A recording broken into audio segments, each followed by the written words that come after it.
Community Conversations is a space that fosters conversation around topics important to us, with the purpose of creating an educational opportunity to teach, learn, work, and grow together.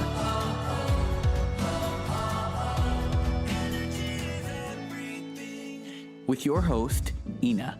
Welcome to another episode of Community Conversation.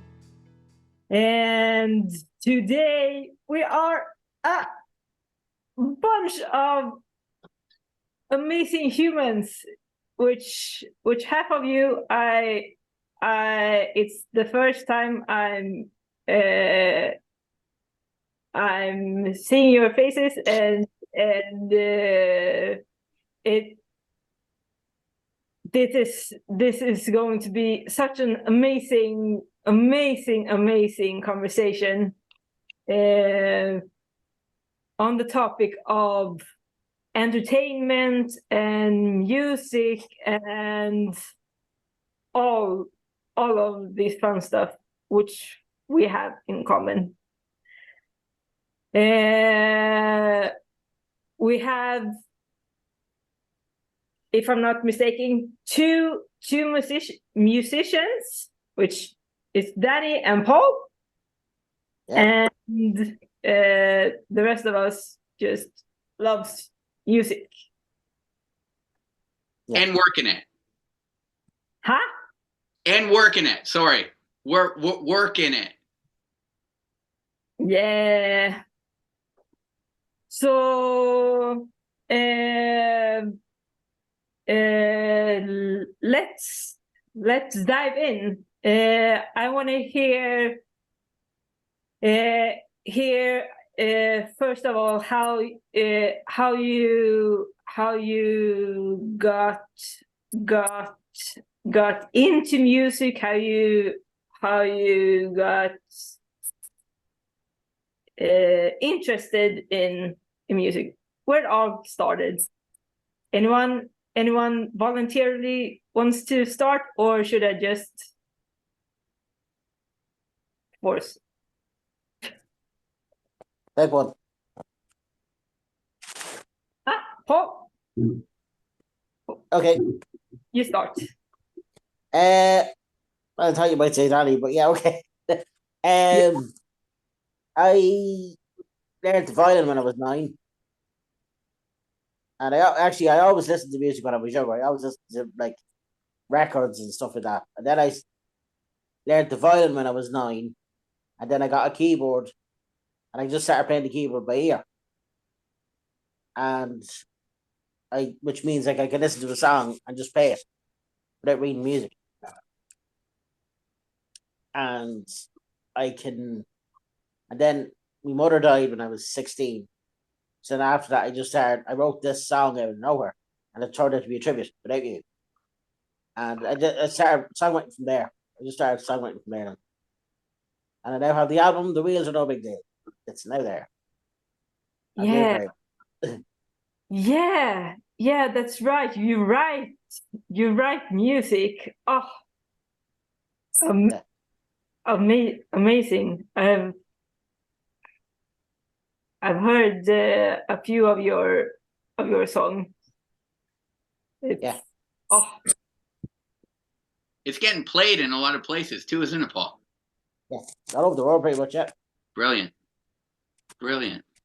I'm getting on Spotify playlists now as well. I'm getting them onto that. And that's helping big time. Yeah. Brilliant. It's doing really well.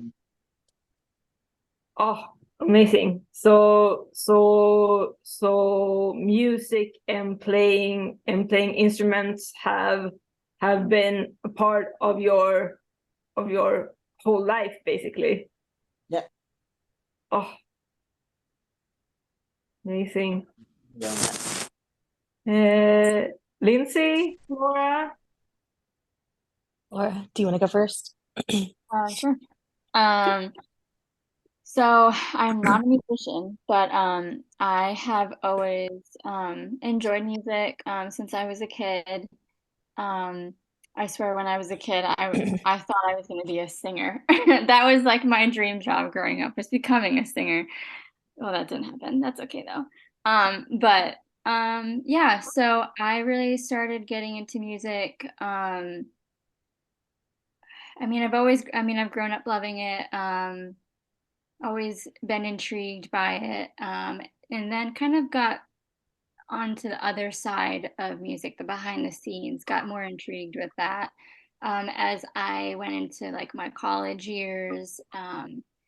And from there on, was just intrigued. You know, I would be an attendee at a concert or a conference where there would be music, and I was just always intrigued by just wanting to know what was behind the scenes. How is this happening? Like, what was making this show happen? And so I just, from there, every like show that I went to or festival, I wanted to know how does this work? And so I really got involved in volunteering a lot at music festivals and different things like that, just to see how I could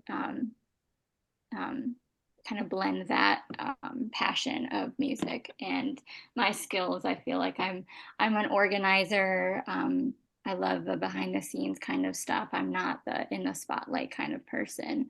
But yeah, so I just started volunteering and just it scratched that itch of just wanting to know more and be involved in the music industry. And moving to Nashville, wanted to get, that's kind of why I moved, or one of the reasons. And so yeah, I've just always had an interest, and that interest changed and evolved. And yeah, just looking to see where that takes me. I have a degree in music. What is it? Oh my God, I can't even think of it. Event management. And so that really was kind of the path I took to kind of see where I could go with being in the music industry. So being in Nashville, hoping, that I've had some opportunities to do some cool things, and just I'm excited to see where it takes me from there. Oh, how long have you been doing that? I've started like volunteering and doing that kind of thing for music festivals and stuff since like around 2017 or so. Really getting involved in like the behind the scenes of stuff and wanting to get as involved as possible. So I'd say it started there as far as getting actually involved. And then I moved in 2019 to Nashville to really dive deep and see where it could go. Wow. Oh, I love just the drive and the from the heart feeling of feeling you want to do something and just dive in.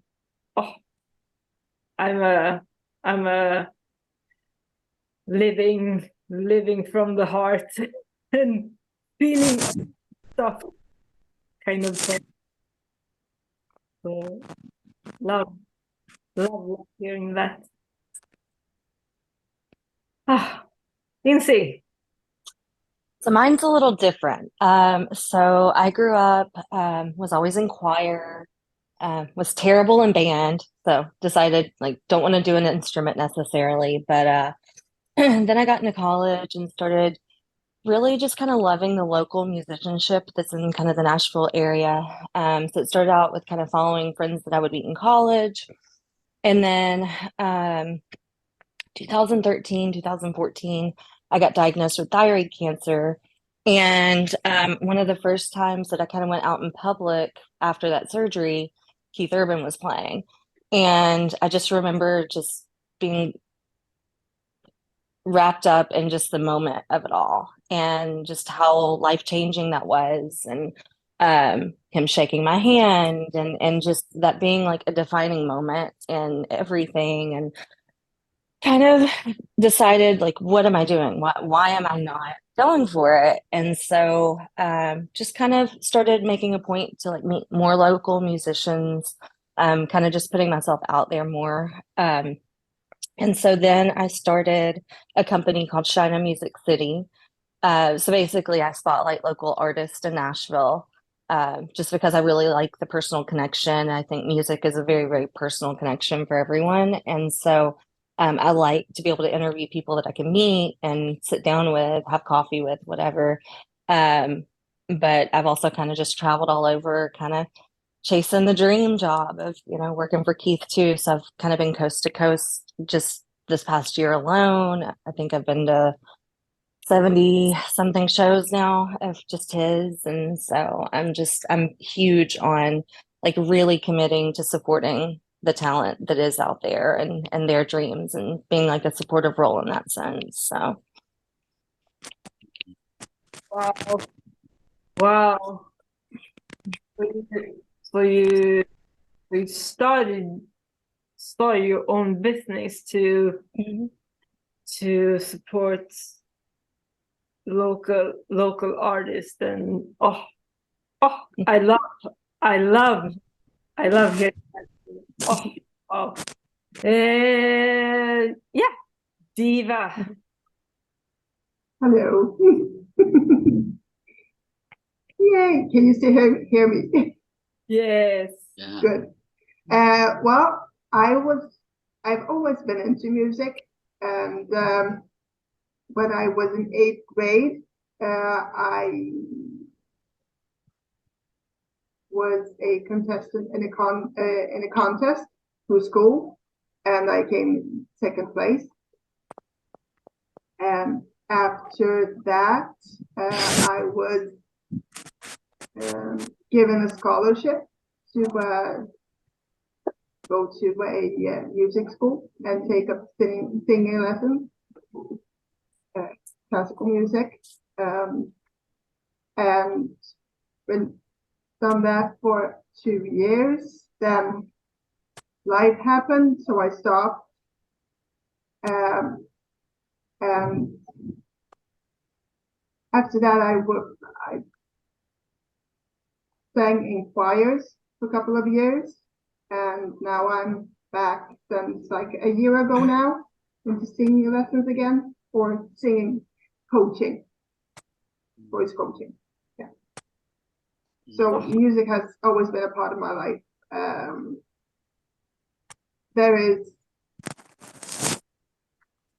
I do everything to music, and I mean everything.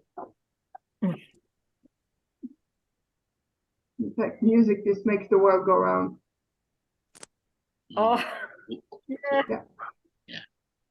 It connects people.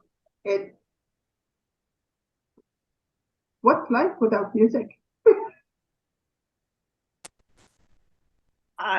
Yeah, totally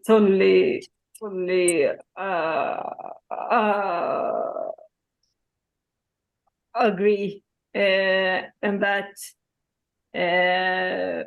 I think we will talk about a lot on this episode and the coming episode.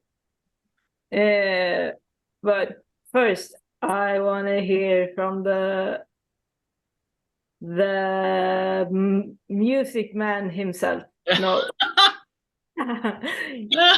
very, very quiet. Well, when I was young, actually, music was not like my mom forced me to take, and I say forced because she forced me to take voice lessons, and I was like, no, I'm not taking voice lessons. Like I'm a soccer player. Like, no way. I grew up in a very athletic family, and my dad played semi-pro soccer here in Canada, and so I played hockey until contact started, and I played soccer until I was slowly becoming the smallest kid on the soccer field, and everybody's elbows were at my head, and I could still hear my mom in my ear when I'd like go up for a head ball, and she'd be yelling from the sideline, Daniel! But I was just being a little kid playing a game that I loved, and I just wasn't thinking about any of those things, and it drove my mom up the wall because she was doing her best to let me be a kid. while also like be real about my story and make sure that I was aware of all those things too. Anyways, when I was 14, my shunt broke a couple times, and the second time it broke, the neurosurgeon sat me down and suggested that I shouldn't be playing soccer in the competitive way that I was, and so it was at that point that I was just like this angry, angsty kid, and sometimes that starts to breed some of the best songs. And I think that started to breed the song in me, to get philosophical, I guess. And I started to really, after I got a little through a year and a half, 2 years of being pissed off at the world and being just pissed off that I couldn't play a game that I loved anymore, I started to, I don't know how or why or what, but I started to really just come to terms with the fact that I didn't like this angry kid inside of me, and I was better than that angry kid inside of me, and I needed to rediscover what I loved. And so I heard about this exchange program, and again, despite my parents' best or wants, I still remember my mom in the airport hugging me, crying, saying, "You don't have to go," because I applied to go on this youth exchange program, and my neurosurgeon gave me a disc with all my records on it, and I went and lived in Brazil with a family for a year, and it was in Brazil that I really started to dive really deep into not only a band that I was raised on, which is U2, but I really started to fall in love with why they wrote the songs that they did. I started to fall in love with like their story, and how, they're just some Irish boys that grew up in faith, and struggled to like balance rock and roll with hanging on to their sense of faith, and I fell in love with like their activism through music, and I fell in love with how they were using music to create more equity and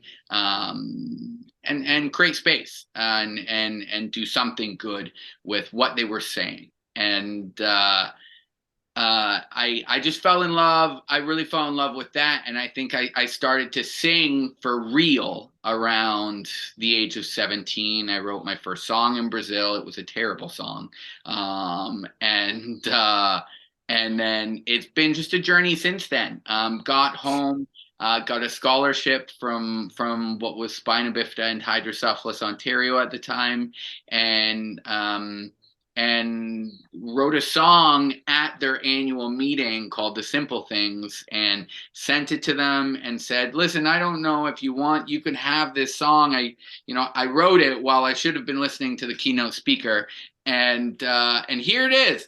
And they said, "Listen, we'd love to chat with you." And so they made me an ambassador of the association, and it kind of started through a song, and I just really started to discover that I knew, as much as I loved music, I loved the idea that music could have a really good impact in people's lives, community, and the world that much more. And I think I've been chasing that ever since. And yeah. Anyways, that's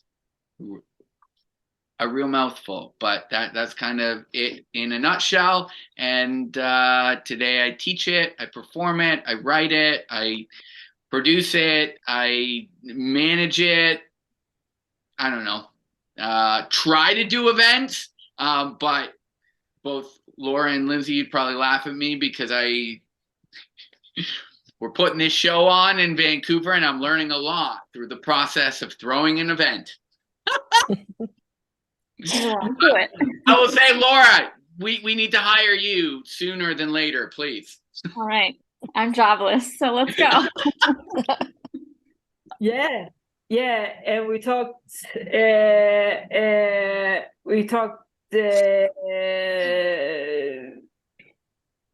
yesterday in our team meeting about delegating stuff and really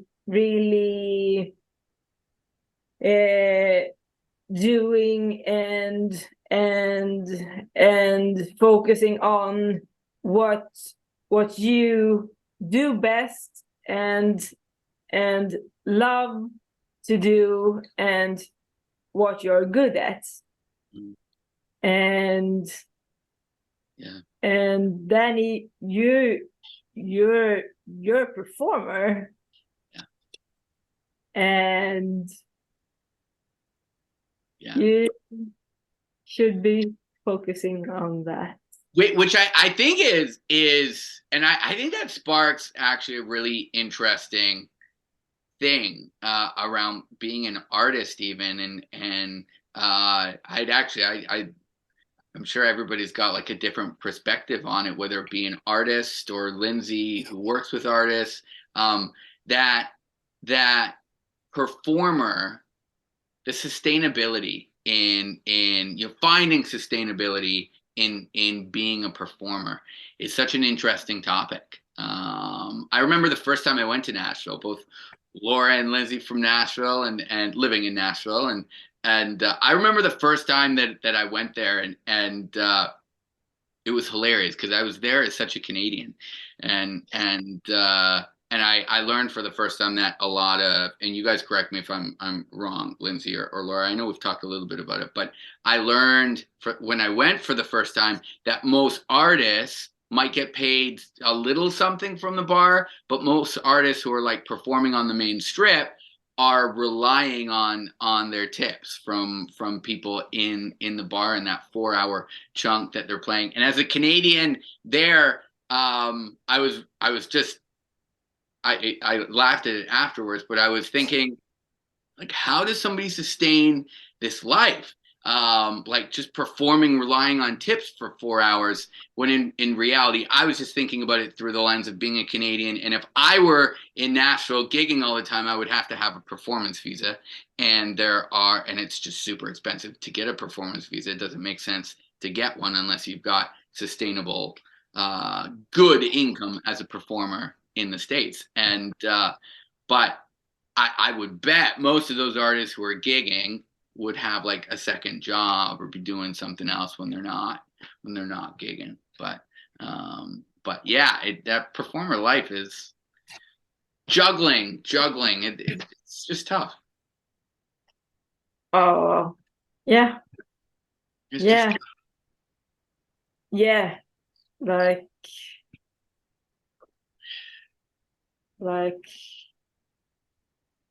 Like every job.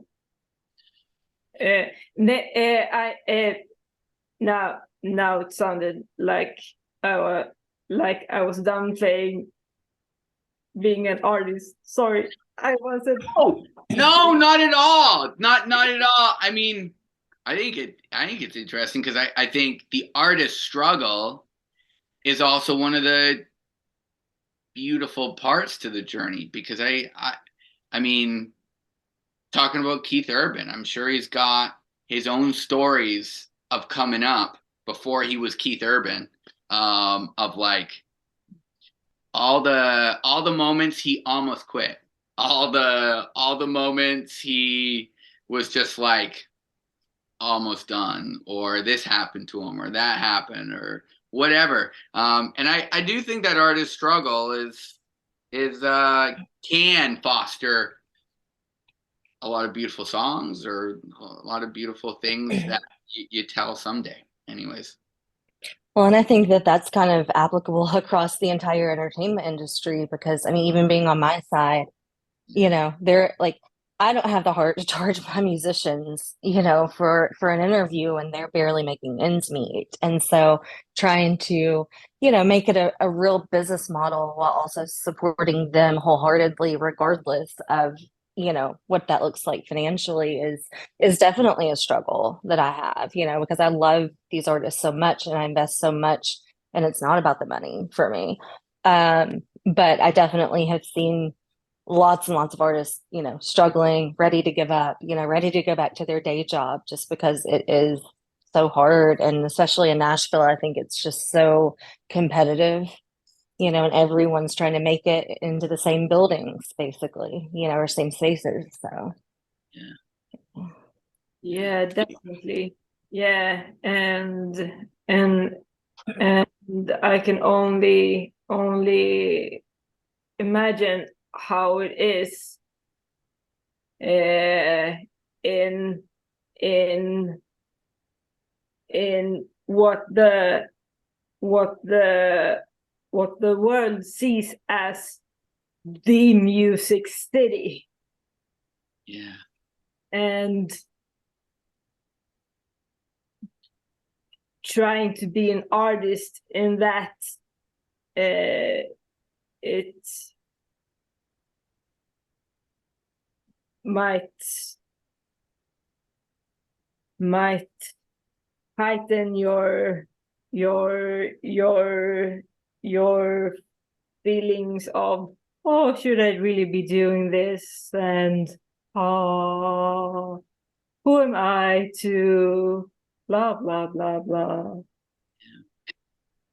But we got into that a bit, and I mean, I think we can all agree that music stirs up a lot of feelings, and so I really want to start a conversation around what does music mean to you, and has it been times that music has helped you in any sort of way? Like, I was gonna say, maybe before we even get to that, maybe backtrack a little bit. I'm just thinking of like, not even from an artist perspective, like being in Nashville and wanting to work in the industry.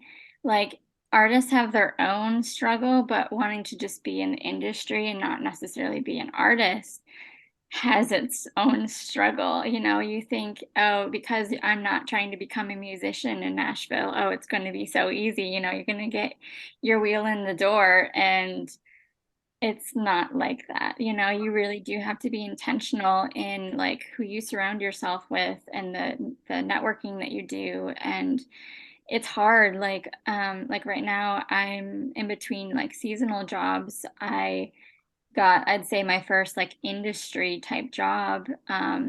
I've done 2 seasons of it, so it's just seasonal work. But I was working under a company that does music production, and so they produce different events and stuff. And it's the parent company to the company that I worked for, which recruited volunteers for different tours and shows. And so when I got that job, I was like, I'm in. Like, this is gonna, like, from here, the offers or like the opportunities are just gonna keep coming, because I have my wheel in the door. And it's not like that. You want to think that it is, but there's still a struggle. Even when you think you have, an in, it's you always have to kind of reevaluate. And it has kind of brought me to a place now where I'm in between jobs, and I'm like, well, I feel like I had myself in the door, but now that I'm seasonal, I'm not working right now, I'm thinking, I'm questioning, do I love this enough to continue, or am I good at this still? Like, can I make it in this industry? Do I have the gifts that are required, and the passion for it? You have to question those things in those times when it's like you feel like you're kind of taking a back step. And yeah, so it's interesting because not even just musicians, but just wanting to work in the industry here, it's just, you really have to be intentional and remind yourself that you have a passion and you have a love and a desire to be in the industry to keep going. But yeah. Well, yeah, and to piggyback off of what Laura was talking about, I got very lucky that I got hired on as an intern for the first job in the music industry that I even applied for. But it was a little bit too good to be true. And it wasn't exactly like the most ethical company, I found out as I was already kind of in too deep. And so when I figured out that this isn't where I needed to stay and it didn't represent, what I want to give to the industry, I had to make the decision to step away. And it was just, I had that same kind of feeling of like, I thought I was in, and then turns out that opportunity was too good to be true.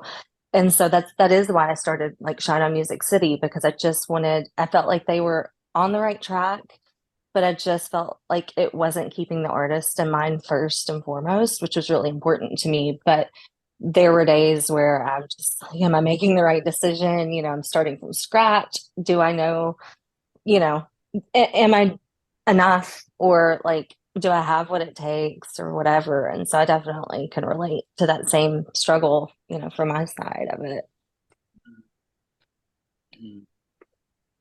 The struggle is real. Struggle is real. Struggle is real. Whether you're an artist or in production or management, or the struggle is real. Ay, ay, ay.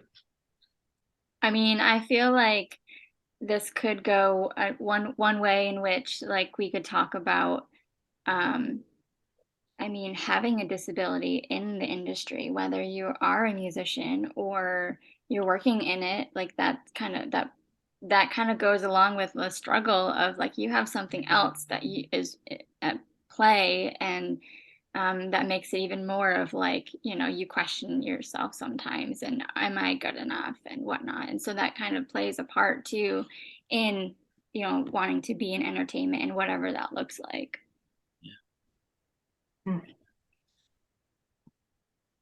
Yeah. I as a human within our community, and I think I've had conversations with all of you as individual groups or individually, whatever, about it. Like one of my biggest learnings has been as a human within our community that cares about doing the work that we're doing, figuring out as a performer how to best do this work as an able-bodied human and performer. I'll never forget the first time we were playing. I think it was one of the first times we got booked to play this festival called Canadian Music Week in Toronto. And we were just happy to be there. We were super young and just happy to be there. And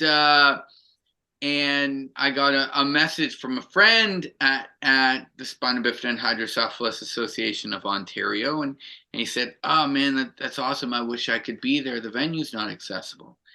And I remember that was the first moment that I was just like gutted, because I am that person that I like. If you want to be there, I want you to be able to be there, to my very core. And that was like the biggest learning. And then from that point moving forward, if we were applying to Canadian Music Week, I would make sure it was included in the application. Venue needs to be accessible. And again, even within that ask, that's through the lens of, do the festival coordinators even understand the layers of accessibility? No, they probably see accessibility as, can people get in the front door? And so like that's a conversation in itself.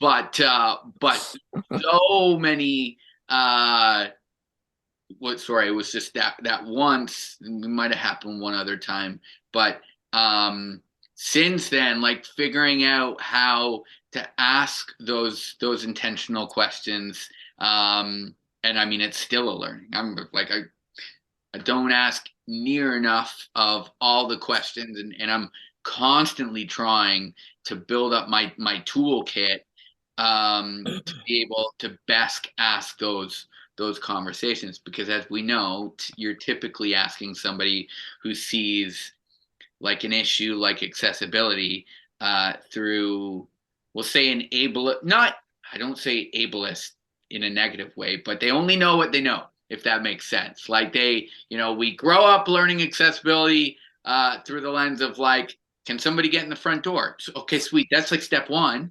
But there's a laundry list of other things included in the conversation of accessibility. And so it's been a real learning figuring out like what things to ask, and that it's a continued learning. Definite continued learning. But which is why, I mean, that's part of my passion, moving to Nashville, and like my love for event coordinating kind of things, and specifically with like live music. I have that passion to make sure that everyone has that same opportunity to enjoy music, because music is universal and it speaks to everyone in their own way. And so I want that opportunity for everyone. And I saw that wasn't happening, in my own experiences and in the experiences of others around me. And that really fueled my passion and kind of blended those two worlds of loving music, but also wanting to have it be like something that people can be a part of in accessibility wise. Well, and I think too, I have another experience so I was Miss Wheelchair Tennessee back in 2018. And so through that, I met tons and tons of people in the disability community in Tennessee. And every year there's a big music festival. I'm not going to name drop, but I ended up having the opportunity, based on feedback, that people that were in the ADA section would come to me because they knew I was kind of the spokesperson at the time. So I had this opportunity to meet with the people that do all of the work behind this festival, and gave them my list of concerns. And, in person, they were great. They were like, we hear you. And then when it came to actually executing, I get a follow-up email that says, we feel we are doing everything that's already necessary. Basically, I wasted my time after an hour or two meeting with city officials to sit down and try to make real changes. Things like, I don't know, having a ramp near the accessible porta potty at this festival. And I've seen a lot of negative changes, unfortunately, since. It's like they're almost going backwards, which is the opposite of what I was hoping to see from that. And so now we're seeing tables blocking accessible pathways, and now the ADA platform is getting smaller and smaller and getting pushed further and further back at this festival. And it's regression, and it's so frustrating because even when you do the work, you don't always see the result. Or I mean, I've even tried to do promotion for events, and I've been turned down solely on the basis of they didn't feel like the space would accommodate the fact that I was in a chair. So I've gotten to where I don't even disclose that I'm in a wheelchair, because seems like they will find an excuse to say, no, thanks, So just trying to figure out how to level the playing field for people with disabilities so that they can be in entertainment, I think, is definitely one of the biggest struggles that I see. But Yeah, which is why it's so important to be a presence in the industry and to like have more conversations like this, to bring awareness of the fact that it's not equal, and everyone does deserve to have a seat at the table and enjoy music. And so, yeah, I think being a part of it on the behind the scenes, like it's about like just seeing those different, like hearing those different experiences from people and being like, okay, I want to be in this industry so I can be a part of that change. And now it's like for me, as well, like just trying to figure out how to be a part of that change, and like what is it that I can do being in this industry. But that's really part of what fueled me to be in it, was just I want to see everyone enjoying music, and so that was kind of what fueled me to, do that. Amazing. Diva, you. Yeah. I remembered actually when I took my first singing lesson after I got the scholarship. If I hadn't had the ability to walk, then I wouldn't get in. Mm. It wouldn't be possible for me to do that because it was inaccessible. Yeah. And that school is still there, and it's still inaccessible. Oh, Yeah. yeah. Which, So yeah. Right. Yeah. so, like as someone mentioned that it seems like things are going backwards. Sometimes it actually feels like that. Things are going backwards. I think the catch-22 of it all is that unfortunately those things put us in a position, or a lot of people with disabilities in a position of not wanting to even continue to be in those spaces. And then you have people that think, oh, those people aren't in those spaces, so why should we accommodate? And so it's such a catch-22 of where does that end, or where do we decide like we're going to make it better regardless of who shows up, so more people can. Right. I saw. Go. Oh, I'm sorry. I was just going to say really quickly, I think it's about not reacting, but being proactive and being like, okay, we're going to make this accessible to everyone so that we don't have to, so we're not being reactive. We're allowing everyone to be a part of it in a proactive manner. But it is hard because it's like, well, then there's that education piece of like, okay, well, how can we be proactive if we don't understand or know what those needs are, because those individuals aren't coming. So it's like, how are we supposed to know what the need is if they're not coming, but also make it a proactive experience? Yeah, I don't know if it was today or yesterday. I saw a post on Instagram about the inaccessibility cycle. Like people can't participate, so they don't. They don't show up basically. So there's no need to accommodate them, and they can participate. Yeah, and the cycle continues. Yeah. And, So I think I mentioned this a couple of episodes ago. Like, if you want things to be accessible, you basically need to break in the door. Sometimes it sometimes feels like that, and I definitely felt that when I was younger.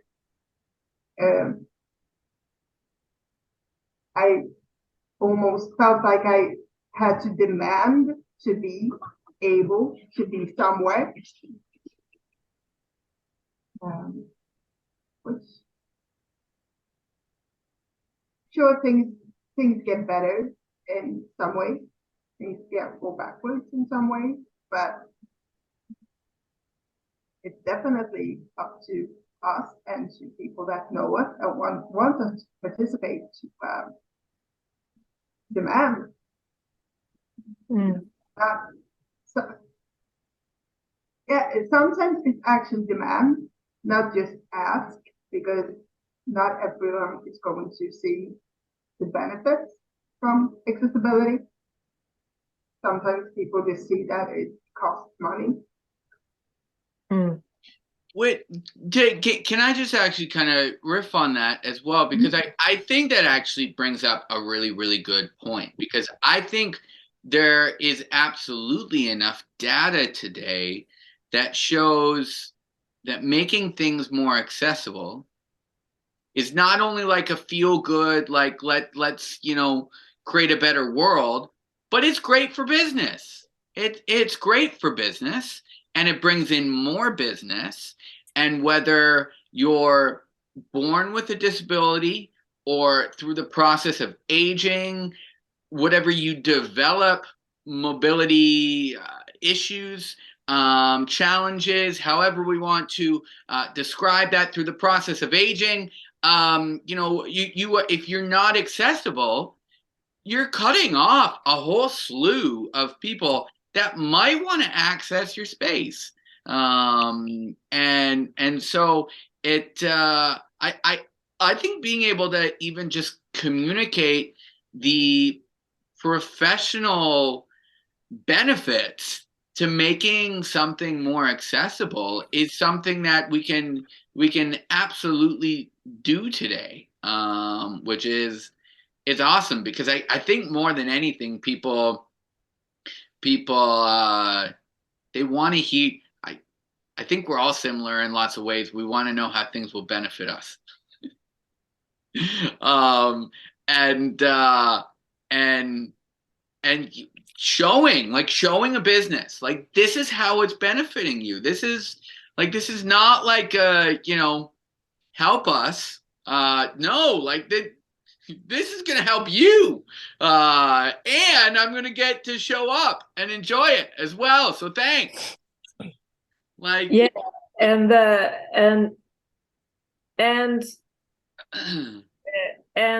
but the hard truth is that if you're not in a wheelchair, if you don't know anybody that have any type of disability that needs accessibility to venues and or restaurants or whatever, being a productive part of society, then of course you don't know which steps to take, and that is, I think, where we as persons that live with spina bifida and hydrocephalus, 5 of us uses a wheelchair, and to speak up, and every chance we can, every concert we go to, every venue, of course, when we feel we have the energy to speak up and say, this has to change, because as you say, Daddy,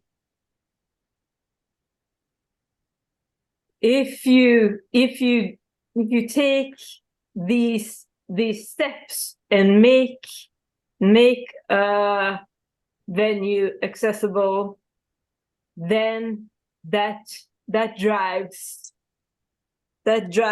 more customers, that makes your audience bigger. And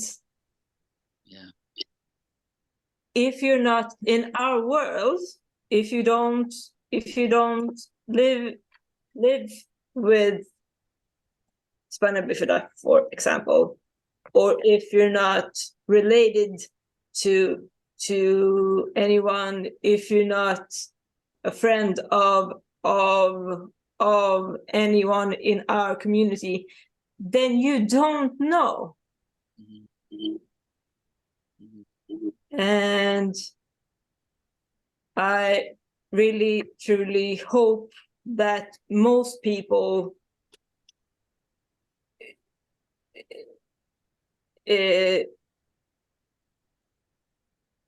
want to do good things, and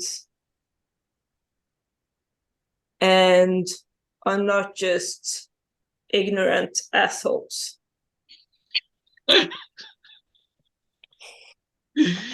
Sorry, can I? There are ignorant assholes, as Sometimes they are. Sometimes Yeah. they really are. yes, but I hope at least they are a very, very small part of. Ina, can I steal? Sorry, can I steal the mic back for a sec? And can Paul Gantley? Can I ask you, man? And sorry, I'm gonna get. I don't know if you can maybe unmute there. But your songs as a songwriter, as an artist, I know you've got your own stories with like struggling to get in venues, struggling to get gigs in venues, for a slew of different reasons. Your songs, while addressing different issues around accessibility or whatever the case may be, they've always struck me as just like so upbeat. I'm so curious to know, as an artist and songwriter like yourself, what has continued to push you forward in that positive artistic way? The goal of equality. The goal of we're all the same. Mhm. Basically, right, I have a disability, but as I think I said in the podcast, I did a tube. My legs don't move. From here down does not move. But my brain is brilliant. Mhm. You know, I can write a song, I can think of lyrics, I can think of music, I can think of chord progressions, I can do all that. So think of me for them things. Don't just focus on the legs the whole time. Don't just focus on my disability. What about my ability? You know, and the fact that I'm human. We're all human. That's the long and short of it. And I'm just listening here about the accessibility part, and I'm thinking, like, we have an opportunity through social media to change the narrative of, you know, ability, disability, and support each other. Make sure we support each other is the huge thing. And you know, all our followers starts going up, and suddenly able-bodied people starts going, "Oh, hang on a minute, this one has 25,000 followers. Wait, no, this guy has 25,000 followers." You know, so these people are important too. So then, even in events, they'd be like, right. So if we want to invite these people to an event, we have to make sure it's accessible. And then it becomes a case of who needs who, basically. You know. So we just change the whole perception. You know, that's basically what, and social media gives us the platform to do that, and we need to use it. You know, that's the easiest way around it, basically, because we could be protesting and fighting all we want, and we won't be heard probably. You know, but that's the easiest way around it, I think. Yeah. Yeah, You know, definitely. This is such a huge topic, and we're not nearly enough done talking about it. So we're going to have another conversation, but for now we're closing, and to be continued. Yeah. Stay tuned, everyone here joining. We're continuing another hour, but we're just cutting it up in 2 episodes. So I'm closing this episode by saying, if you haven't subscribed to our YouTube channel, please do. And I was going to say the link below, but there's a button. There's a bell. Yeah. There's a bell. Click on it. Yes. Anyway, we're not nearly enough done talking about accessibility in music, so stay tuned for the next episode. Bye.